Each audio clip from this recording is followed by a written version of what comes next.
Hello everyone, কেমন আছেন সবাই? আমি অনুপ্রভা চলে এসেছি আজকে আরও একটি নিউ ব্লগ নিয়ে।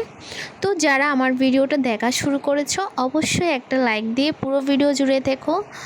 তো প্রতিদিনের মতোই কিন্তু আমি সকালে উঠে গিয়েছি, আর উঠে হচ্ছে আমার এখন রুমটা একটু ঝাড়ু দিয়ে নিচ্ছি। আর হচ্ছে আজকে একটু তাড়াতাড়ি উঠেছিলি, কারণ হচ্ছে আজকে একটু বিকালের দিকে বের হতে হবে, যার কারণে আজকে একটু সব কাজ তাড়াতাড়ি করে কমপ্লিট করতে হবে। তো দেখো আমি হচ্ছে আমার রুমটা পরিষ্কার করে নিচ্ছি, আর তোমাদের ভাইয়া যেহেতু এখনও ঘুম থেকে ওঠেনি, তো আমি বিছনাটা এখনও তুলতে পারিনি। তো ও উঠে হচ্ছে প্রতিদিন 8:30 বাজে। তো ও যেহেতু অফিস যায় প্রায় 8:50 দিকে, তো ও ওঠে 8:30 বাজে, আর 8:50 যায়। আমাদের এখান থেকে কিন্তু ওর অফিসটা একদমই কাছে, তো যার কারণে একটু লেট করে ওঠে। তো এখন হচ্ছে আমার রুমটা ঝাড়ু দেওয়া কমপ্লিট। তো আমার প্রিয় আপুদের সাথে এখন আমি আমার গল্প শুরু করব, সাথে আমার সারাদিনের রুটিনটাও শেয়ার করব, সাথে তোমাদের সাথে সুন্দর গল্পও করব। তো এখন হচ্ছে আমি একটু চুলটা আঁচড়িয়ে নেব। তো তার জন্য হচ্ছে এখন আমি আয়নার সামনে চলে এসেছি চুল আঁচড়ানোর জন্য। তো না, আসলে কিন্তু যুদ্ধ করে জয়ী হওয়া যায়, কিন্তু সংসারে কাজ করে কারো মন পাওয়া যায় না। আসলে কথাটা কিন্তু একদমই ঠিক। সংসারে কাজ করে কিন্তু সহজে আমরা কারো মন জিততে পারি না। কিন্তু সব সময় কিন্তু বাড়ির গৃহিণীরা, বাড়ির বউরা চেষ্টা করে কিভাবে সংসারের কাজ করবে, কিভাবে সংসারের কাজ সুন্দরভাবে করবে। তো কিন্তু এত চেষ্টা করে, আমরা আসলে এত চেষ্টা করি, তারপরও সবাই কিছু না কিছু আসলে মেয়েদের খুঁজবে যে এই কাজটা হয়নি, ওই কাজটা ওভাবে হতো। তো আমরা আসলে মেয়েরা যতই কিছু করি না কেন, কারো মন সহজে পাই না। এটা হচ্ছে আমাদের মেয়েদের হচ্ছে জীবন। তো যাই হোক, এটা হচ্ছে আমরা ভালোবেসে করি, কারো মন পাওয়ার জন্য না। কে ভালো বললো বা কে খারাপ বললো ওসবই কিন্তু আমি তো একদমই কান দিই না। একদমই আমি আমার আপু বা সবাইকে বলবো মানুষের কথা তোয়াক্কা না করে নিজের মতো করে এগিয়ে যেতে। অনেকে হয়তো এইসব বা ভিডিও বানায় বা বিভিন্ন অনলাইন প্ল্যাটফর্মে কাজ করে, হয়তো অনেকের পছন্দ নাও হতে পারে, বা আমার শ্বশুরবাড়ির সবাই পছন্দ হলেও কিন্তু আশেপাশে মানুষরা হয়তো দেখা যায় কি অনেকে পছন্দ নাও করতে পারে। কিন্তু আমি মনে করি আমার কিন্তু ওগুলো কিছুই যায় আসে না। কারণ হচ্ছে আমি আমার মতো চলি, আর হচ্ছে আমাকে আমার হাজব্যান্ড যেখানে সাপোর্ট করে, আমি হচ্ছি যার সাপোর্টে হচ্ছে এখানে কাজ করি, বা যার সাপোর্টে সব কিছুই করি, সে যেখানে আমাকে কোনো কিছুই বলে না। আমার কথা হচ্ছে মানুষের কথা এখানে আমরা হচ্ছে অন্য কিছু মনে করব বা কষ্ট পাবো। আমার ক্ষেত্রে কিন্তু এটা একদমই অন্যরকম। আমি হচ্ছে কারো কথা একদমই কান দিই না। অনেকে অনেক কিছু বলবে, তো আমি অত কিছুই ভাবি না। তো এখানে হচ্ছে দেখো অনেক কাজই করে নিয়েছি, এবার তোমাদের সাথে হচ্ছে গল্পও করছি। আমার কিন্তু এদিকে অনেক কাজ কমপ্লিট হয়ে গিয়েছে, চাটাও করে নিয়েছি, একটু বিছনাটা গুছাচ্ছি এখন। তো আমরা হচ্ছে নারীরা হচ্ছে সংসারটাকে আমাদের ভালোবাসার স্থান মনে করি, যার কারণে হচ্ছে আমরা এখানে কারো কথায় কান দিই না। বা অনেকের হয়তো আমাদের কাজকে একরকম হয়তো আমার কাজকে অনেকের হয়তো ভালো নাও লাগতে পারে, তবে আমি হচ্ছে আমার মতোই থাকতে ভালোবাসি। কারণ সংসারটা যেহেতু আমার, তাহলে আমার যেভাবে ভালো লাগবে আমার আমার আমার কিন্তু আমার সংসারটাকে ঠিক সেভাবে গুছিয়ে রাখবো। কার ভালো লাগলো বা লাগলো না আমার কিন্তু ওতে কিছু যায় আসে না। সেম সব কিছুর ক্ষেত্রেই কিন্তু আমরা আসলে নারীরা অনেক বেশি কষ্ট করি। একটা মেয়ে কিন্তু বিয়ের পর একটা সংসার যখন চলে আসে, তখন তার সব চাওয়া পাওয়া, ইচ্ছা আকাঙ্ক্ষা সব কিছু কিন্তু বিসর্জন দিয়ে দিতে হয়।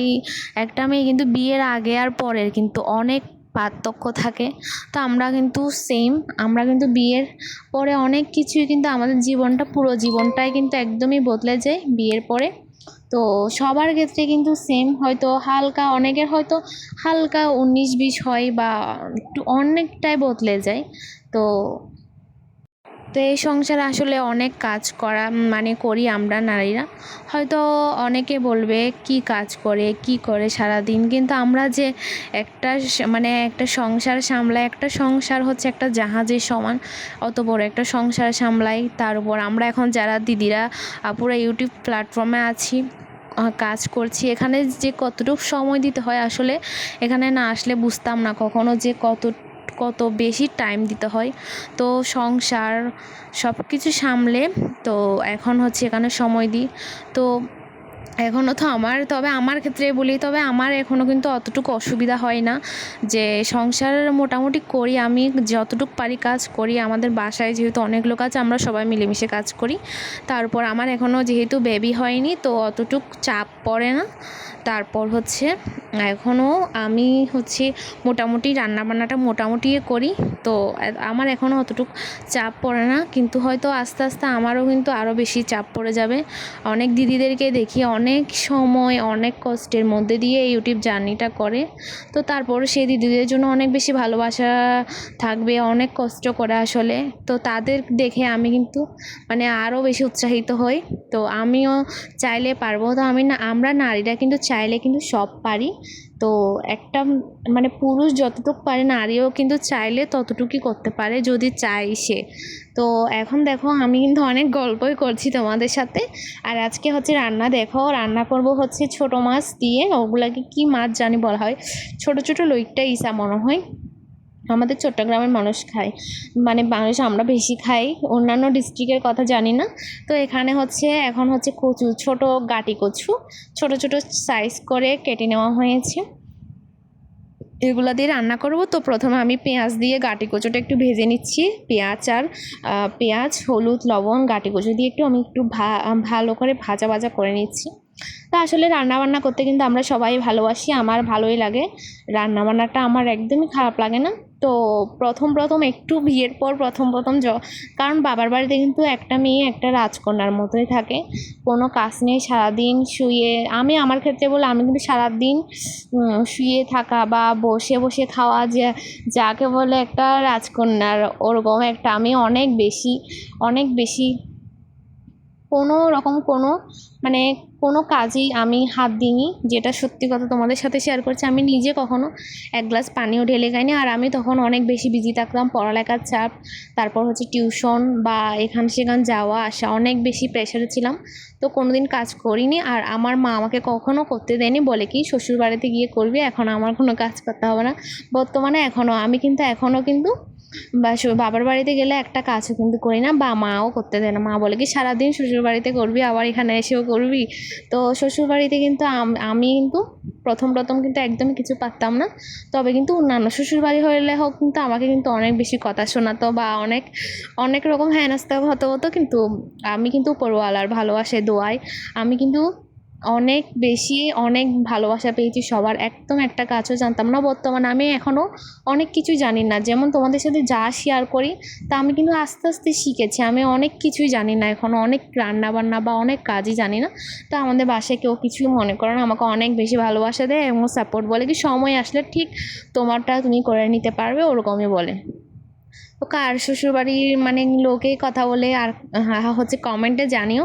তো আমার শ্বশুরবাড়ির লোক আমাকে সবসময় অনেক বেশি সাপোর্ট করে, সব কিছুতেই সাপোর্ট করে। তার জন্য আমার আশেপাশের মানুষ কি বললো না বললো, আমার যেটা সত্যি কথা একদমই আমি টোটালি ওগুলো একদমই কানেও দিই না, যে ওরা কি বললো না বললো। আমি আমার মতো করে এগিয়ে যেতে চাই। যেমন আমি এখনও পড়াশোনা করি, তো কে কি বললো না বললো আমার কিছু তো যায় আসে না, কারণ আমার নিজের ক্যারিয়ারটা তো নিজেকে গঠন করতে হবে। তো তোমরাও সবাই কারো কথায় কান না দিয়ে ধৈর্য ধরে এগিয়ে যাও, একদিন না একদিন ঠিক সফল হবে। তো তোমাদের জন্য এটাই ভালোবাসা রইলো। তো আজকে দেখো লতিও রান্না করেছি একটু, আর বিকালের ওয়েদার অনেক বেশি জোশ হয়।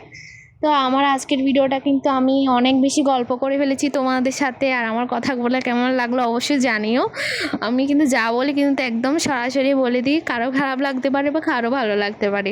তো আজকের ব্লগটা আমি শেষ করব। তো যারা আমার সাথে এতক্ষণ ছিলে তোমাদেরকে অনেক অনেক অনেক বেশি ভালোবাসা। সো দেখা হবে নেক্সট ব্লগে। বাই, আজকের মতো টাটা।